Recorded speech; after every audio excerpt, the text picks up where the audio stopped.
¿Cómo están? Espero que se encuentren muy bien. El día de hoy vamos a platicar un poquito sobre lo que es la anatomía del esófago. Soy el doctor Miguel Ángel Estrada y me puedes seguir a través de las cuentas de @anatomiatips en Twitter y @doctor.miguelangelestrada en TikTok. Bueno, el esófago es un tubo que va a conectar lo que es la faringe con lo que es el estómago. Es un tubo que mide aproximadamente unos 25 centímetros de longitud y pues, evidentemente decíamos al conectar lo que es la faringe con el estómago va a permitir el paso del alimento a través de ese tubo. De hecho, la palabra esófago viene del griego o esófagus, que significa el tubo que pasa el alimento desde la faringe hasta lo que es el estómago. En su trayecto va a tener tres porciones. Tiene una porción a nivel del cuello, que es la porción cervical, otra porción torácica, lo que es mediastino superior y mediastino posterior, y finalmente una pequeña porción que ingresa en la cavidad abdominal, que es la porción abdominal. Entonces su límite superior se va a encontrar a la altura de lo que es el cartílago cricoides, que corresponde a la sexta vértebra cervical, inmediatamente por debajo de lo que va a ser el músculo cricofaringio. Y el límite inferior va a ser ya a la altura de lo que es la decimoprimera vértebra torácica, o sea, a nivel de T11, que es el sitio donde se continúa a nivel del cardias con el estómago. Entonces, el esófago, si nosotros observamos, es una continuación de la faringe. Recordemos que en la faringe tengo los tres músculos constrictores, los cuales van a permitir el paso del alimento, y el constrictor inferior tiene un reforzamiento a nivel de lo que es el cartílago cricoides, que se le conoce como músculo cricofaringio, y constituye lo que va a ser el esfínter esofágico superior. Y a partir de ahí, bueno, las musculaturas de las fibras se van a continuar hacia lo que es el esófago. En su trayecto, el esófago va a tener tres zonas de estrechamiento. El estrechamiento superior se le va a conocer como estrechamiento faringoesofágico, que precisamente corresponde a lo que va a ser el esfínter esofágico superior a nivel del músculo cricofaringio, y esto se encuentra a una distancia de 16 centímetros de la arcada dentaria superior. El siguiente estrechamiento a nivel torácico se va a encontrar en el cruce con lo que es el arco de la aorta y con el bronquio izquierdo, y se le conoce como estrechamiento torácico o aorto bronquial.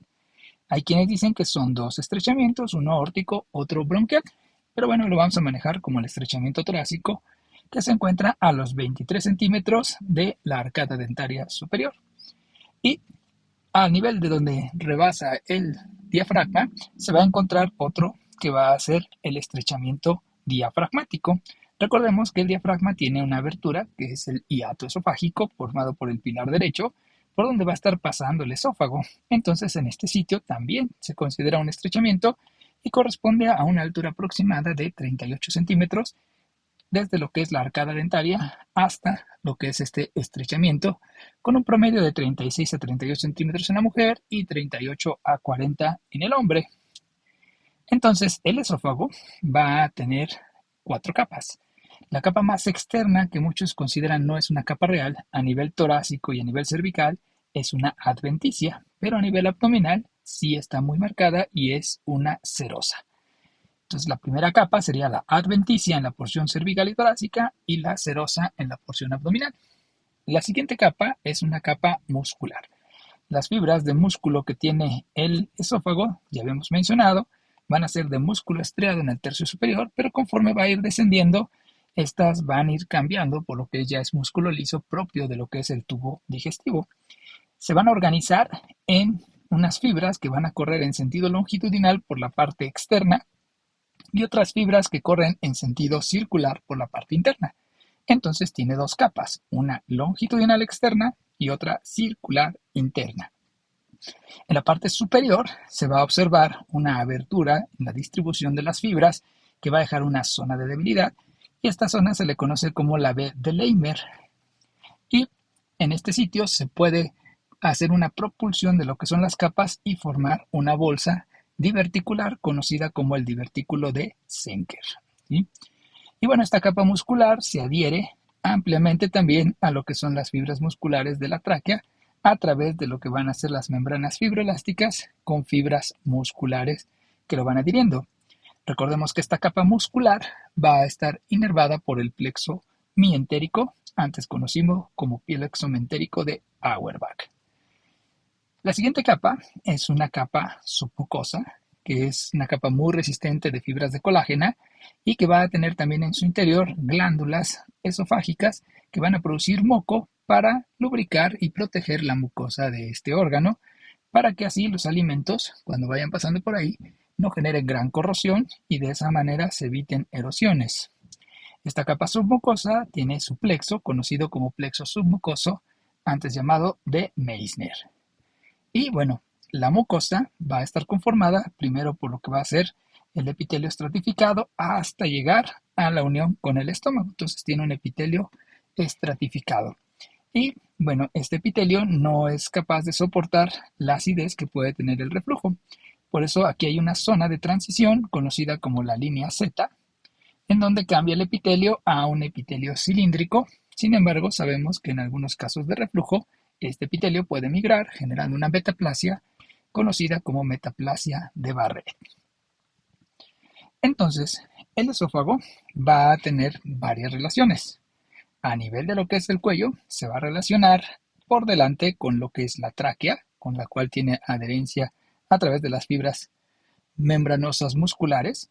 Y en este sitio también se va a encontrar la glándula tiroides con sus lóbulos. Entonces va a tener contacto con los lóbulos de la glándula tiroides, el paso de las arterias tiroideas inferiores hacia la glándula tiroides y además, como vamos a decir más adelante, también irriga el mismo esófago. Aquí también tenemos en lo que es el surco traqueosofágico el ascenso de los nervios laringios recurrentes. Por la parte lateral también pasan las vainas carotídeas. Por detrás se va a encontrar la columna vertebral. Hay que recordar que lo que es la tráquea con el esófago en el cuello están envueltos en una fascia laminar que se llama lámina pretraqueal. Y la columna vertebral con los músculos están envueltos en la lámina prevertebral. Entonces, entre la lámina pretraqueal y la lámina prevertebral existe un espacio conocido como espacio retrofaringio que va a estar separando entonces a lo que es el esófago de lo que es la columna vertebral, pero que conecta hacia el mediastino superior y posterior. Y bueno, en este sitio también vamos a tener ahora la entrada de lo que es el esófago hacia el tórax. A la altura de T2 aproximadamente va a ingresar lo que es la porción torácica hasta la altura de T10. Y entonces en este sitio, en el mediastino superior, se va a estar relacionando todavía por enfrente con la tráquea. En el lado izquierdo todavía con el nervio laringio recurrente izquierdo que le da la vuelta a la aorta. En el derecho no, porque le da la vuelta el laringio recurrente a la subclavia. Aquí encuentro el arco de la aorta con lo que va a ser la arteria carótida común del lado izquierdo y la subclavia izquierda. Y por el lado derecho voy a observar que va a ir cruzando por detrás lo que es el conducto torácico y lo que son las venas intercostales superiores, derecha y también izquierda en este sitio. Conforme desciende hacia el mediastino posterior, se relaciona ampliamente, decíamos, con el bronquio izquierdo, con la aorta que lo va a desplazar hacia lo que es el lado derecho. Y aquí, bueno, también una ramita de lo que es el tronco de la arteria pulmonar del lado izquierdo va a tener relación con el esófago. Por delante principalmente lo que es el pericardio, por detrás continúa la columna vertebral. Aquí lo vamos a ver en una imagen más adelante. Aquí la tenemos, cómo está el esófago relacionado. Hacemos primero en el mediastino superior con la tráquea y por este lado con lo que va a ser la columna vertebral. Y entonces aquí vamos a tener al paso de lo que va a ser los nervios vagos que están enredados en el esófago y se continúan hacia abajo para formar esos plexos vagos. Y en el lado derecho tenemos ahora lo que es el sistema ácigos con el callado del ácigos que desemboca en la vena cava y profundo a él se encuentra lo que es el conducto torácico que se va a ir cambiando hacia el lado izquierdo. ¿Sí? Entonces son relaciones importantes que vamos teniendo entre lo que va a ser el esófago. Y a nivel abdominal va a rebasar el hiato esofágico por el pilar derecho y se va a relacionar ya con lo que va a ser las membranas esofágicas y su continuidad con el estómago. En este sitio, en la parte inferior, hay una zona conocida como esfínter esofágico inferior. No es una región anatómica, es una zona fisiológica de alta presión que se caracteriza por formar un esfínter verdadero que evita el reflujo. Tiene una presión de 10 a 30 milímetros de mercurio Y bueno, hay situaciones que lo ayudan a ser más efectivo, como el hecho de que una porción del esófago se encuentre en el abdomen, que el ángulo con el cardias se forme adecuadamente también dentro del abdomen, que las membranas frenoesofágicas se encuentren íntegras, así como que se encuentre el hiato esofágico con una buena apertura y que no esté flácido y que no haya paso de lo que es el estómago hacia el tórax. En esos casos funciona muy bien, sin embargo hay pacientes que tienen hernia hiatal que el esfínter trabaja perfectamente. ¿Cómo va a estar la irrigación del esófago? La porción cervical va a estar irrigada por lo que van a ser las arterias tiroideas inferiores que vienen de los troncos tirocervicales que a su vez vienen de las subclavias. En la región torácica, la irrigación depende principalmente de ramos esofágicos procedentes directamente de la aorta, aunque algunos ramitos pueden venir de las arterias bronquiales y de las arterias intercostales, y en la parte más distal de las arterias frénicas superiores. A nivel abdominal, la irrigación depende principalmente de una rama esofágica procedente de la arteria gástrica izquierda que sale del tronco celíaco, y a veces algunas ramitas también de las frénicas inferiores. O sea, en resumen, la porción cervical la irriga principalmente las arterias tiroideas inferiores, la porción torácica, las ramas esofágicas de la aorta, y la porción abdominal, la rama esofágica de la gástrica izquierda.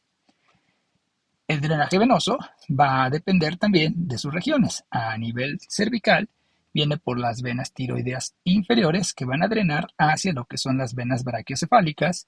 En la región torácica van a drenar a sus venas contiguas, que van a ser en la derecha el sistema ácigos y en la izquierda el sistema hemiácigos, y en la parte superior descienden venitas hacia lo que es la vena intercostal superior derecha y la vena intercostal superior izquierda, que sabemos esta última es la única que no desemboca el sistema ácigos, sino que se va directamente a la vena brachiocefálica izquierda. Y en la porción abdominal van a ser venitas que van a drenar hacia lo que va a ser las venas gástricas, que sabemos desembocan en el sistema porta. Esto cobra importancia cuando tenemos una cirrosis con una hipertensión portal. El reflujo de la sangre se va a ir hacia la unión cardioesofágica, generando la formación de varices esofágicas, que puede ser peligroso porque el sangrado puede ser importante y condicionar una alta mortalidad. El drenaje linfático a nivel cervical depende principalmente de lo que van a ser vasos linfáticos que drenan hacia los nódulos cervicales profundos alrededor de las yugulares para desembocar en los troncos yugulares que van hacia el conducto torácico y al conducto linfático derecho. A nivel torácico van a drenar directamente hacia lo que son los nódulos mediastínicos, principalmente posteriores, y en la región abdominal van a drenar hacia lo que van a ser los nódulos linfáticos celíacos que van a la cisterna del quilo para ascender a través de lo que es el conducto torácico. La inervación va a depender de los plexos cardiopulmonares. Estos plexos cardiopulmonares van a tener inervación simpática procedente de lo que van a ser los nervios esplácnicos cardiopulmonares que surgen de T3 a T6 en las astas laterales, que van a viajar a través de lo que es el nervio raquídeo y pasan por el ramo comunicante hacia el tronco simpático y de aquí descienden para unirse con ramos del vago para formar estos plexos cardiopulmonares. A nivel esofágico, lo que es el sistema simpático es inhibitorio, o sea, disminuye lo que es el movimiento de peristalsis y la secreción glandular. Y el vago va a descender a nivel del cuello y va a formar estos plexos del vago alrededor del esófago, donde se juntan los plexos simpáticos. Entonces, el vago va a ser principalmente activador o excitatorio de lo que va a ser la digestión. Va a ayudar a mover el esófago durante lo que es la deglución, generando peristalsis, y va a aumentar la secreción glandular para la producción de moco y protección del esófago. Recordemos que el vago va a formar dos troncos, uno del lado derecho y otro izquierdo. El derecho se hace posterior y el izquierdo se hace anterior para pasar hacia lo que va a ser el abdomen. Y bueno, de esa manera terminamos de revisar este tema. Esperemos que les haya servido un breve repaso y nos vemos en un siguiente video sobre la inervación de las vísceras digestivas. Muchas gracias.